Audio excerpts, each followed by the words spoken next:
warahmatullahi wabarakatuh. Dosen penguji UKIM PPG 2022 yang saya hormati. Perkenalkan, nama saya Astini SPD, nomor peserta PPG 20150317128. Saya mengajar di SMK Pelita Agung Kabupaten Goa, bidang studi bahasa Indonesia di kelas 11 TKJ.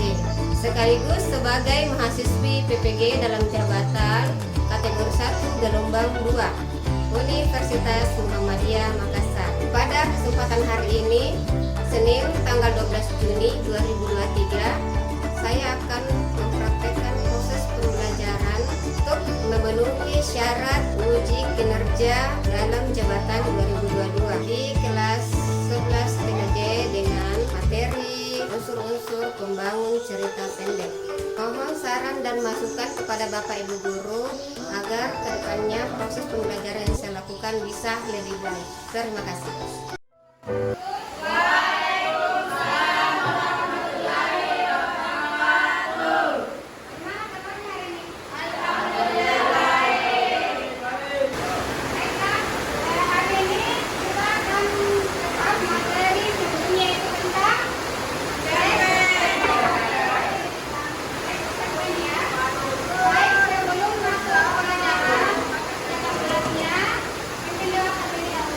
Marilah kita bersama-sama untuk membaca doa. Doa dimulai.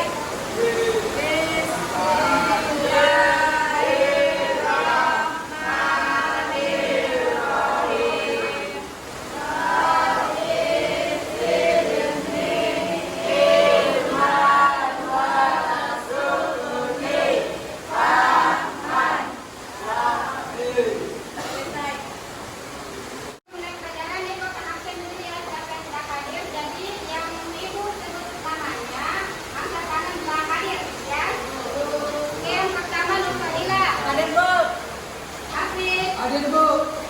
Hadir Bu. Ahmad Imran, Hadir Bu. Cahaya, Arifin Rizali, Hadir. Arab, Hadir Bu. Jana, Eristi Amreni, Dasya, Hadir Bu.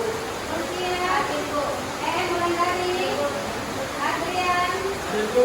Muhammad Hidayat, Asnawati. Jadi ada yang masalah ya, yang hadir pada hari ini. Mungkin kata kelasnya siapa lagi yang sudah hadir? Karena kalian ada tugas. Putri Anggun Bu, sama Sri Anggun Bu. Ada apa dengan kalian? Kalau Putri Anggun Bu, masih pulkan Bu. Ada keputusan ya? Ya Bu. Terus Sri apa lagi?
Jangan menyebut nama Tuhanmu yang menciptakan.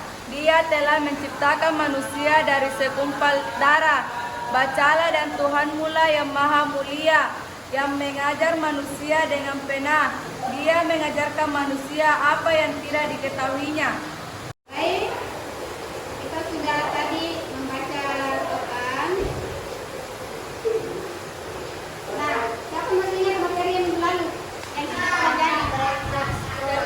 Ya, ada cerpen ya, ada ya, yang namanya itu tes prosedur. Dan lalunya lagi tes cerpen ya. Nah, ada yang masih ingat apa itu cerpen atau cerita pendek? Ayo, siapa? Coba tanya. Ayo, ya, Dila. Cerpen adalah suatu tulisan yang tidak terlalu panjang, yang berisi kisah tunggal. Ya, kita lanjut Dila. Betul ya, yang cerpen adalah bisa atau cerpen hanya tinggal ya. Oke, siapa lagi yang bisa? Oke, YM. Cerpen adalah suatu jenis karya yang berbentuk prosa fiksi. Ya, sekarang lagi Glenn. Ayo semangat, semangat. Ya, jadi tentunya dikatakan Glenn bahwa cerpen itu adalah cerita prosa fiksi ya. Ada lagi? Ada lagi? Ya, coba Christine. Cerpen adalah suatu karya sastra berupa tulisan yang dibuat secara singkat dalam bentuk suatu kejadian beserta konflik dan juga hasil dari konflik tersebut. Ya, sekarang Glenn. Risti tentang Risti ya. Jadi betul ya kalau cerita pendek juga itu adalah memiliki konflik atau permasalahan di dalamnya yang harus diselesaikan. Nah, ada juga yang mengatakan cerpen itu bisa selesai sekali duduk. Ada yang tahu apa maknanya? Apa? Cerpen itu bisa selesai dalam satu kali duduk. Apa itu artinya? Karena ceritanya pendek, berarti kalian bisa menyelesaikannya di dalam satu kali duduk atau satu kali baca itu. Karena tidak panjang kan? Ya, tidak pendek saja. Apa lagi yang bulan kita pelajari? Selain pengertiannya, apa lagi? Ya, coba Imran, apa ceritanya Imran? Ini adalah memiliki alur tunggal atau satu jalan cerita. Ya, memiliki alur. Tadi pelajaran yang sesungguhnya pada hari ini yaitu kalian akan rekonstruksi sebuah cerpen dengan pembagian unsur pembangun cerpen. Konstruksi apa? Sebuah cerita pendek dengan memerhatikan unsur-unsur pembangun cerpen.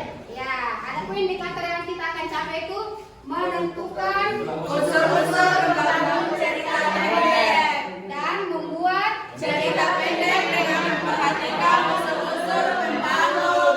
Setelah membuat apa tadi cerita pendeknya, kalian akan menentukan sendiri apa saja pembangun dari tes cerpen tersebut. Adapun yang akan dinilai setiap kalian yaitu komunikasi kalian bersama kelompok, kemudian rasa tanggung jawab kalian, percaya diri kalian dalam menyelesaikan tugas muka, kemudian bekerja sama, apakah kalian aktif bekerja sama atau tidak?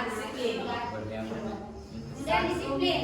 Nah, disiplin tidak jalan kemana-mana, harus tetap di kelompok kalian sendiri. Nah, kemudian kalian tetap harus santun, peduli dengan teman, dan jujur ya.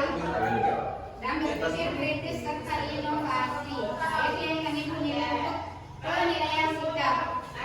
Untuk penilaian pengetahuan kalian sendiri, tentu yang ibu akan nilai adalah bagaimana cara kalian menentukan unsur untuk bersama-sama membuat cerpen sebentar. Itu ada 1 sampai 4 poinnya. Keterampilan ini kalau misalnya kalian presentasikan ya.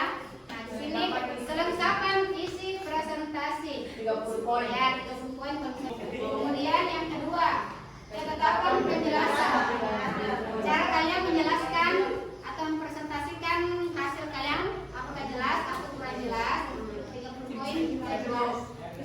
Kemudian kelancaran dalam menyampaikan, 20 poin, serta penulisan ejaan kalian. Jadi harus juga diperhatikan penulisan kalian ya. Jadi perhatikan ya, di atas KKM yang akan kalian capai untuk pelajaran membuat teks cerpen ini adalah 75 ya. Jadi kalau di bawahnya 75 berarti kalian dianggap mengulang pada pelajaran pada hari berikutnya. Bisa ya? Coba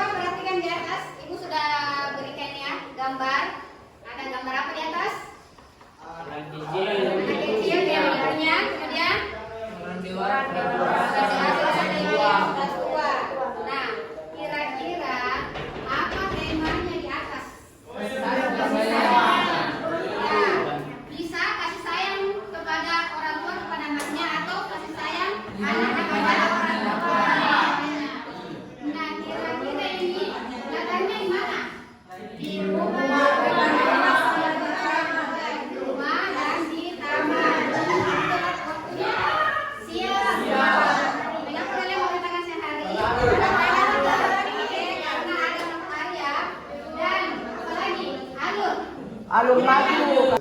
Jadi sudah paham ya? Paham. Sebentar kalian akan membuat sebuah cerpen. Siap, Bu. Ya, siap ya? Siap. Oke. Jadi sudah kalian semua teman kelompok kalian? Ya, sebelum dilanjutkan ya, sebentar ada lembar saja yang harus kalian isi. Buat apa nih cerpen? Kalian perlu tahu dulu langkah-langkah menulis cerpen pendek. Yang pertama itu kalian harus tentukan genrenya atau temanya ya. Romantis, misteri, komedi, horor, dan inspiratif. Kemudian yang kedua juga caranya lakukannya itu rela dalam menyajikan konflik atau permasalahan. Jadi ada permasalahan yang akan kalian buat ya.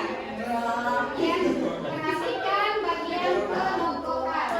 Ya baik, sebentar Ibu akan memberikan video tentang cerpen melihat ya. Enggak sih, kalian punya teman yang posesifnya melebihi orang tua atau bahkan pacar sendiri? Ya, itulah sekarang yang terjadi dengan diriku. Namaku Ani. Pergi main dan cari makan. Sampai kadang gantian nginap di rumah. Saat memasuki masa putih abu-abu, aku dan dia sekolah di SMA yang sama. Bahkan di kelas yang sama. Dan karena sudah kenal, otomatis dia memilih tempat duduk di sebelahku lagi. Ya, normal kan? Namanya juga teman lama di sekolah yang lain. Pikirku, mungkin dia ada masalah keluarga dan butuh waktu untuk sendiri. Suatu akhir pekan, aku mengajak dia keluar sekedar untuk mencari angin. Saat kami duduk-duduk di kafe, aku bahwa aku tidak mengajaknya karena ekstrakurikuler kami berbeda. Aku ikut serta ekstrakurikuler paduan suara. Dan di semester 2, tim kami menang pertandingan antar sekolah tingkat provinsi. Senang sekali rasanya. Bersama anggota tim lainnya, aku pun pergi merayakan kemenangan kami. Keesokan harinya, Tia mendiamiku dan memasang wajah datar sepanjang hari. Aku sempat bingung, apa yang terjadi dengan Tia? Aku sempat bertanya, tapi dia hanya diam saja. Pikirku, mungkin dia ada masalah keluarga dan butuh waktu untuk sendiri. Kalian sudah lihat kan ini tentang persahabatan. Kalian di sini ada yang bersahabat? Tidak, Bu. Ada yang bersahabat tidak? Ada. Tapi apa ada yang seperti ini? Ada. Ada yang misalnya dia temannya itu posesif sekali. Kalau dia marah kalau ada teman lainnya lagi. Ada yang seperti itu? Ada. Ada juga ya. Nah, jadi ini sebenarnya sifat yang kurang bagus ya. Karena sahabat itu kan tidak harus apa ya memiliki ya. Dia itu bukan milikku satu-satunya, dia harus memiliki juga teman lain. Kita bersahabat, jangan terlalu berlebihan. Jadi lihat seperti tulisan yang akan kalian buat di atas. Nah, kalian akan membuat sebuah cerpen tentang sahabatku, temanku terlalu. Namun di sini ibu sudah memberikan penggalan cerita di awal. Kalian akan melanjutkan cerita tersebut. Nah, bisa ya? Setiap kali selesai tugas akan mempresentasikan. Nah, di situ coba ada satu orang yang bisa baca. Temanku lebih posesif dari pacar. Pernah gak sih kalian punya teman yang posesifnya melebihi orang tua atau bahkan pacar sendiri? Ya, itulah sekarang yang terjadi pada diriku. Namaku, aku punya sahabat yang bernama. Pertama kali bertemu di kelas 3 SMP pada saat rolling kelas. Kami kenalan dan kebetulan duduk bareng dan dari situlah persahabatan kami dimulai. Setelah kalian selesai melanjutkan ceritanya sampai beberapa halaman, kalian menentukan apa tadi unsur pembangunnya. Ada pembangun cerpen tadi, ada apa temanya, apa latarnya, tokohnya siapa, tokoh dan pentokohannya ya, bagaimana orangnya. Di situ juga sudah ibu berikan. Kalian harus menyelesaikan tugasnya. Bisa ya? Nah, semangat.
tentang kisah persahabatan temanku lebih posesif.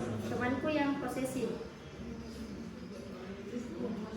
Pernah nggak sih kalian punya teman yang posesifnya melebihi orang tua atau bahkan pacar sendiri?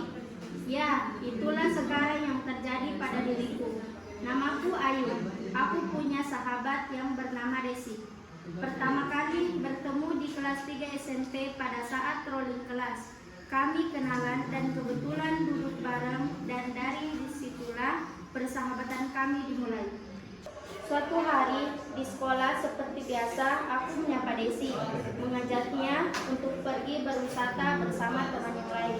Namun, Desi menolak dengan alasan masih banyak tugas yang harus dikerjakan. Setelah Desi menolak ajakan Ayu untuk itu berwisata, jadi Ayu pun mengajak teman-teman yang lain untuk ikut berwisata. Ayu pun menikmati wisata-wisata di tempat tersebut dengan teman-teman lainnya. Saking bersenang-senangnya Ayu di tempat wisata, sampai-sampai Ayu tidak sempat membalas ataupun mengangkat telepon dari Desi. Keesokan harinya, Ayu pun bergegas ke sekolah, lalu masuk ke kelasnya untuk meminta maaf kepada Desi. Terus Ayu pun melihat Desi dari kejauhan dengan muka yang agak murung. Kemarin aku tidak sempat membalas pesan dan teleponmu kemarin. Terus Desi pun menjawab, tidak apa-apa kok, kau kan sibuk dengan teman-temanmu. Mendengar jawaban dari Desi, Ayu pun makin tidak enak hati dan berencana mengajak Desi makan di luar. Desi pun setuju dan Ayu dan Desi akan makan di luar sekolah. Di kafe tersebut, Desi memulai membuka pembicaraan dengan berkata, aku tidak suka melihatmu pergi sama orang lain kecuali denganku. Ayu pun menjelaskan bahwa dia harus pergi ke tempat wisata karena sudah memesan tiket.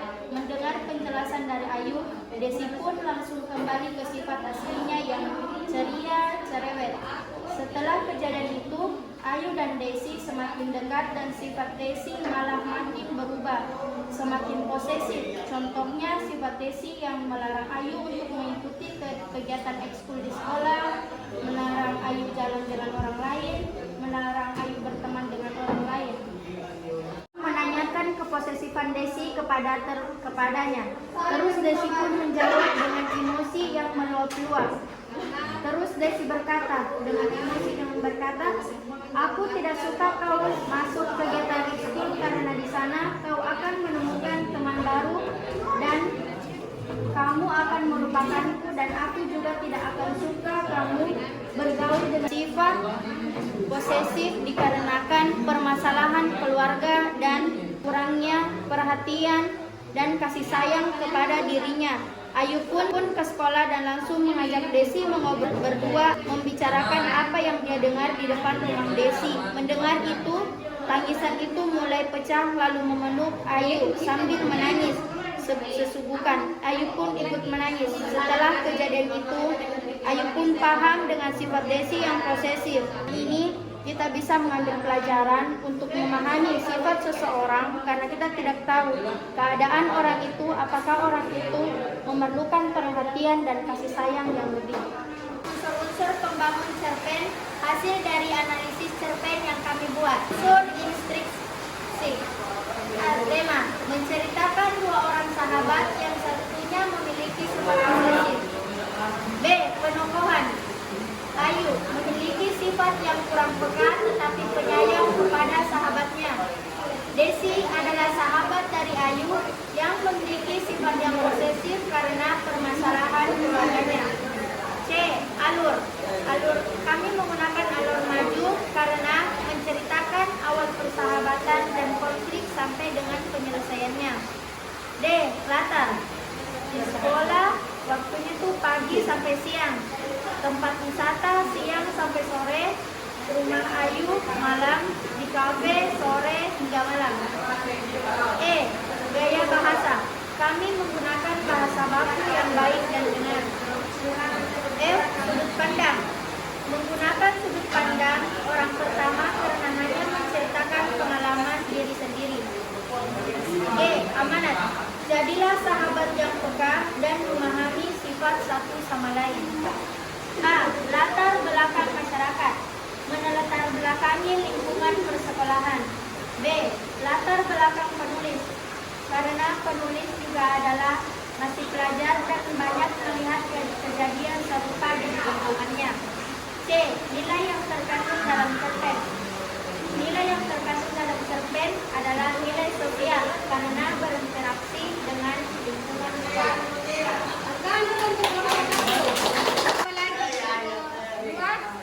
Saya telah memberikan kesempatan untuk memberi pertanyaan. Kami mendengar tadi ada kalimat saling bertukar penginapan. Apa maksudnya?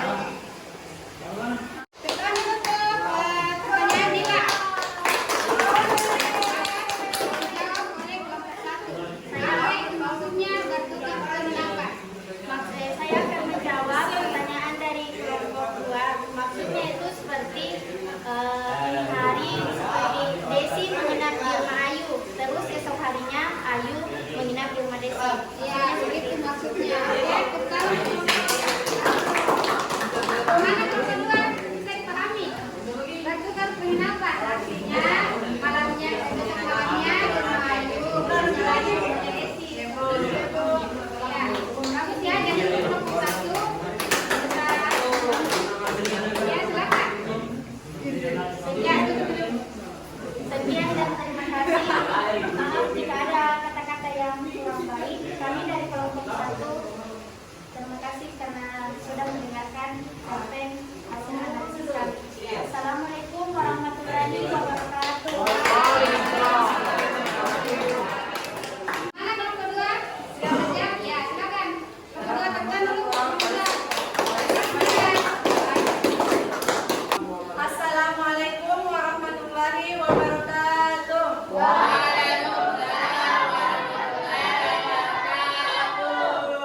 Berdirinya saya di atas, saya ingin mempresentasikan hasil kerja kelompok kami.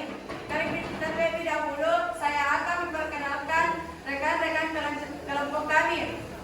Saya sendiri atas nama Nurfadila dan di samping saya bernama Habib dan 3 teman rekan kelompok kami ada di bawah, yaitu Sarah Turjana, Fira Yulia, dan Resti Aulia Ristina. Cerpen yang saya bawakan yaitu persahabatan yang muncul karena cinta.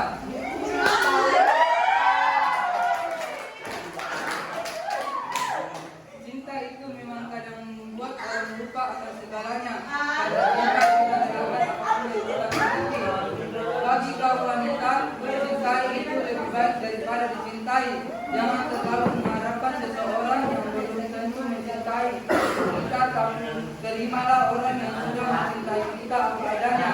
Mencintai tapi tidak dicintai itu seperti olahraga lama-lama supaya kurus, tapi hasilnya enggak kurus-kurus. Nah, suatu hari aku melihat Putra dan Raja itu bercanda bareng dan mereka akrab banget seperti orang pacaran.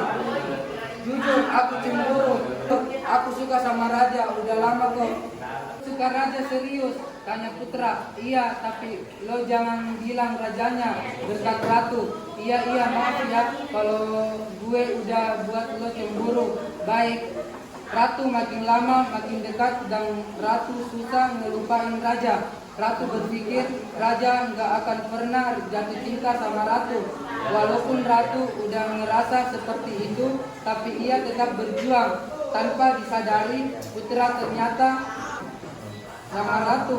Raja mengetahui kalau Putra suka sama Ratu. Enggak disengaja, Raja membaca buku diari Putra. Di situ tertulis curhatan Putra tentang perasaan kepada Ratu. Setelah Raja membaca buku diari Putra, dia merasa kecewa karena teman sendiri suka sama cewek yang sama. Tapi Raja berpikir rasa suka itu datangnya tiba-tiba. Jadi siapapun berhak suka sama Ratu. Raja tetap terus berjuang mengambil hati Ratu walaupun harapannya kecil. Raja, aku suka sama lo. Lo mau gak jadi pacar aku? Tanya Ratu. Ratu kaget, dia bingung harus jawab apa. Tapi akhirnya Ratu menerima Putra jadi pacarnya tanpa memikirkan perasaan Raja, sahabatnya sendiri. Congrats, dialog, udah bikin aku sakit hati. Putra dan Ratu kaget tiba-tiba raja muncul dari belakang pohon dan bilang maafin. Tiba raja muncul raja, tapi aku cinta sama ratu. Ya udahlah. Raja langsung pergi meninggalkan ratu dan putra. Perasaannya raja tahu kalau putra udah lama ngejar-ngejar ratu. Karena kisah itu, persahabatan bisa hancur begitu saja. Mereka tetap melanjutkan percintaan, namun tidak mengesampingkan persahabatannya. Apakah persahabatannya masih baik-baik saja? Mereka tetap melanjutkan percintaannya namun tidak menyahabatannya dan jadi tetap persahabatannya dilanjutkan. Walaupun saling di satunya sahabatnya saling mencintai, tapi yang satunya harus mengerti. Bagaimana dengan kemudian? Sekian dan terima kasih. Maaf bila ada kata-kata yang kurang tidak baik. Assalamualaikum warahmatullahi wabarakatuh. Jadi tadi kita sudah mendengarkan semua ya cerita dari kelompok 2. Nah, ini kan cerita berantai. Ibu sudah berikan penggalan cerita di awal kan. Namun untuk kelompok 2 ini dia membuat ceritanya sendiri. Dia tidak mengambil dari paragraf yang pertama ya. Mana kelompok 2? Jadi tidak mengambil, tapi tidak apa-apa. Meskipun tidak mengambil, namun tetap ya dia menceritakan tentang persahabatan. Dan unsur-unsur yang ditampilkan tadi sudah lengkap.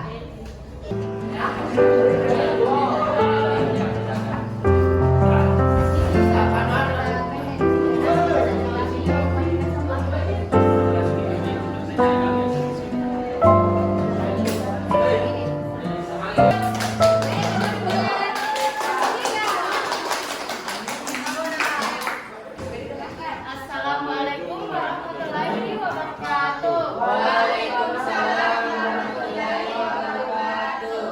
Kami dari kelompok 3 ingin mempresentasikan hasil diskusi kelompok kami mengenai cerpen yang dibuat secara singkat, juga unsur-unsur dari cerpen tersebut. Kemudian terlebih dahulu kami ingin memperkenalkan kelompok kami. Saya sendiri Resti, kemudian Al-Imran, Putri Amalia, Hasnawati, dan Riki Rizaldi.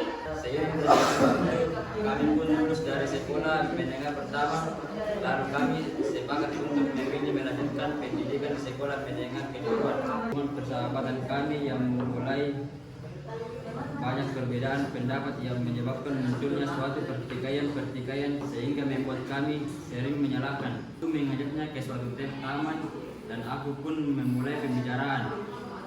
Aku sadar akhirnya ini kita sering bertengkar karena hal sepele.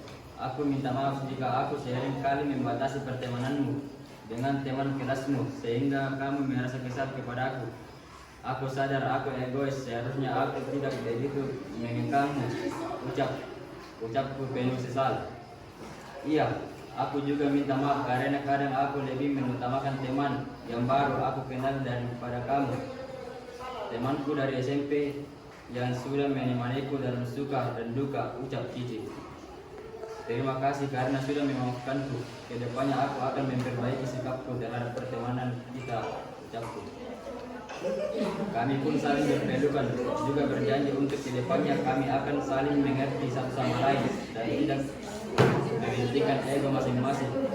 Juga jika ada masalah kami akan menyelesaikannya dengan kepala dingin, berbicara dari hati ke hati. Baiklah, saya akan membacakan unsur-unsur pembangun cerpen. Unsur intrinsik, tema persahabatan, penokohan, Veronica dan Cici. Cici merupakan teman yang penyayang, juga suka bersosialisasi di lingkungan sekitarnya.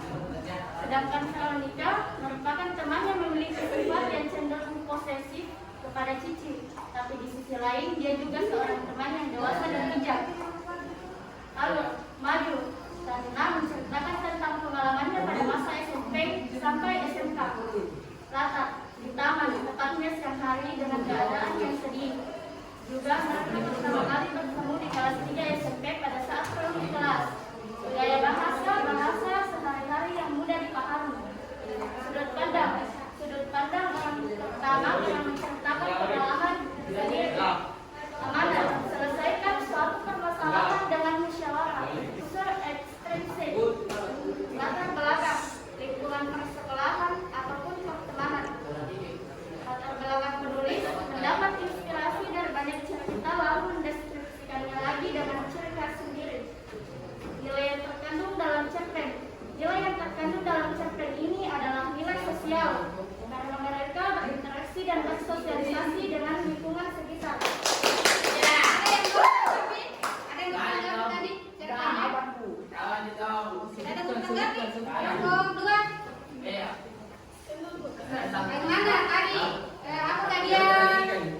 tentang konflik yang terjadi di dalam cerita tersebut, aku sudah dengar ada konflik tidak? Ada. Apa konfliknya? Berbeda pendapat. Kenapa saya Iya, itu dia hanya mengatakan berbeda pendapat ya, namun tidak dijelaskan secara terperinci. Tidak ada konflik yang menguncang, artinya tidak ada maksudnya kan? Iya, dia tidak ada yang dari begitu. Dia langsung menyelesaikan masalahnya. Tanpa memperlihatkan sedikit terlebih dahulu.